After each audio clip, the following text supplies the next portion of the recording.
Welcome to Dark Trail ID. Api perang Israel-Iran, krisis global yang menyalakan dunia, dari ketegangan nuklir menuju perang terbuka. Sejak lama Israel dan Iran telah menjadi dua kekuatan yang berada di ujung berseberangan spektrum geopolitik Timur Tengah. Hubungan kedua negara tidak pernah bersahabat, tetapi pada pertengahan Juni 2025, perseteruan yang selama ini berada di balik layar akhirnya meledak menjadi perang terbuka. Dalam waktu kurang dari 1 minggu, ratusan nyawa melayang, ribuan orang terluka, dan dunia internasional pun kembali dihantui oleh potensi eskalasi perang yang bisa menyeret kawasan dan bahkan dunia ke dalam krisis global baru. Pemicu langsungnya adalah serangan mendadak Israel terhadap fasilitas-fasilitas militer dan nuklir di Iran pada 13 Juni 2025. Serangan ini diklaim sebagai bentuk pencegahan terhadap potensi kemampuan nuklir Iran.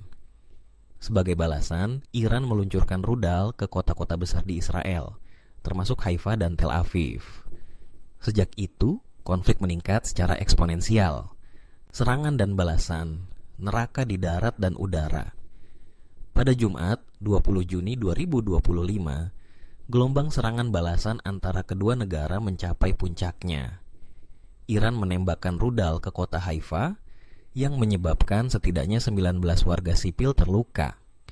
Sementara Israel membalas dengan meluncurkan 25 jet tempur yang menargetkan fasilitas penyimpanan rudal dan sistem radar di Kermanshah dan Tabriz, wilayah barat Iran. Serangan Israel bahkan menjangkau kota Ras di tepi Laut Kaspia. Rekaman video amatir menunjukkan kilatan ledakan dan suara tembakan anti pesawat di tengah malam.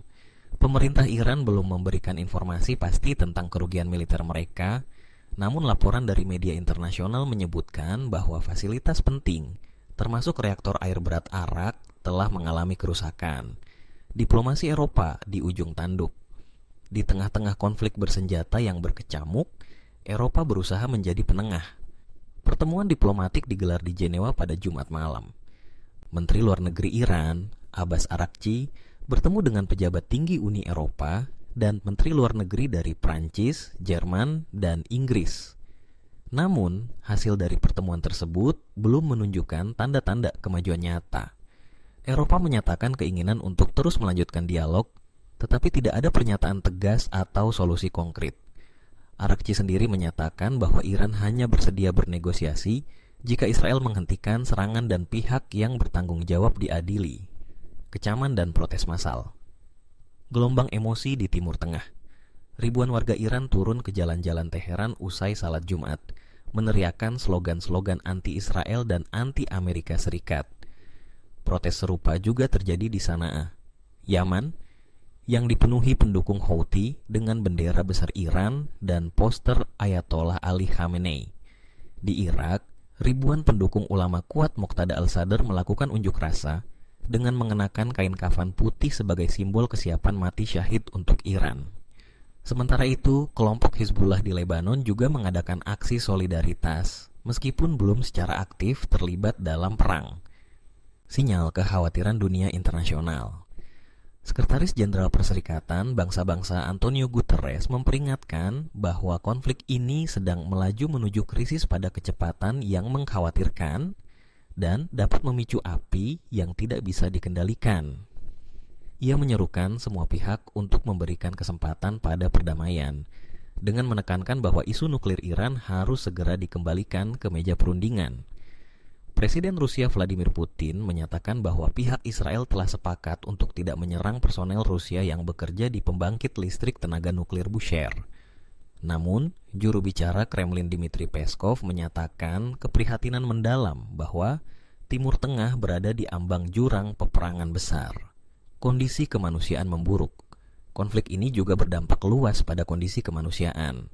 Di Gaza, Perserikatan Bangsa-Bangsa mencatat bahwa kelangkaan bahan bakar akibat blokade Israel telah membuat layanan air bersih dan pengolahan limbah terganggu. UNICEF menyatakan bahwa angka anak yang menderita malnutrisi akut meningkat hampir 150% sejak Februari 2025. Di Iran, pemerintah menyatakan bahwa 5 rumah sakit telah diserang oleh Israel sejak 13 Juni, termasuk 2 rumah sakit anak dan fasilitas palang merah. Puluhan pasien dan staf medis dilaporkan tewas atau terluka. Iran menuduh Israel melakukan kejahatan perang dan terorisme negara, evakuasi massal dan penutupan kedutaan. Beberapa negara telah mengevakuasi warganya dari Iran dan Israel. Pemerintah Tiongkok berhasil memulangkan lebih dari 2.000 warganya. Amerika Serikat menerima lebih dari 25.000 permintaan bantuan evakuasi dari warga Amerika Serikat di wilayah konflik. Negara-negara seperti Inggris, Jerman, Italia, Australia, Selandia Baru, Slovakia, dan Republik Ceko telah menutup kedutaan besar mereka di Teheran. Swiss, yang selama ini menjadi penghubung diplomatik antara Iran dan Amerika Serikat, juga mengevakuasi staf mereka untuk sementara waktu. Isu nuklir kembali menjadi pusat konflik. Isu utama dalam perang ini tetaplah program nuklir Iran. Meski Iran berkeras bahwa programnya murni untuk tujuan damai, negara-negara barat menaruh curiga besar atas peningkatan pengayaan uranium hingga tingkat 60%. Direktur Jenderal Badan Energi Atom Internasional, IAEA, Rafael Grossi, menyatakan bahwa meski belum ada kebocoran radiasi, serangan terhadap fasilitas nuklir dapat memicu bencana lingkungan besar. Ia menyerukan pengendalian maksimum dan memperingatkan bahwa serangan terhadap reaktor Bushehr atau reaktor riset di Teheran dapat menyebabkan pelelehan inti reaktor. Posisi Amerika Serikat menahan atau terlibat. Presiden Donald Trump menyatakan bahwa ia akan mengambil keputusan dalam 2 minggu apakah Amerika Serikat akan terlibat langsung dalam konflik. Dalam pernyataannya, ia mempertanyakan niat Iran untuk menggunakan energi nuklir secara damai, mengingat kekayaan minyak yang dimiliki negara itu. Trump juga mengkritik intelijen nasionalnya sendiri, Tulsi Gabbard, yang sebelumnya menyatakan bahwa Iran belum memutuskan untuk mengembangkan senjata nuklir. Sementara itu, negara bagian seperti Florida secara aktif membantu mengevakuasi warganya dari Israel. Kesimpulan, dunia di persimpangan jalan. Perang antara Israel dan Iran tidak hanya menjadi konflik regional, tetapi telah menjelma menjadi ujian besar bagi diplomasi global.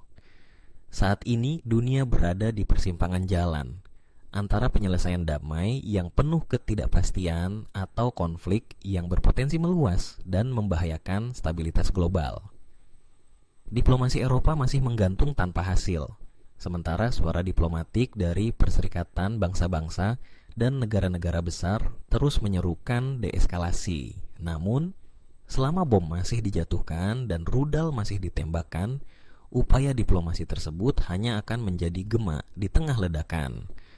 Kedepan, dunia perlu bersatu untuk menekan kedua belah pihak agar segera menghentikan serangan dan membuka jalur menuju perdamaian. Tanpa itu, yang ada hanyalah kehancuran yang tak terelakkan. Dan sejarah telah mengajarkan bahwa dalam perang seperti ini, tak ada pemenang sejati, hanya luka yang tak kunjung sembuh. Terima kasih sudah menonton, jangan lupa subscribe.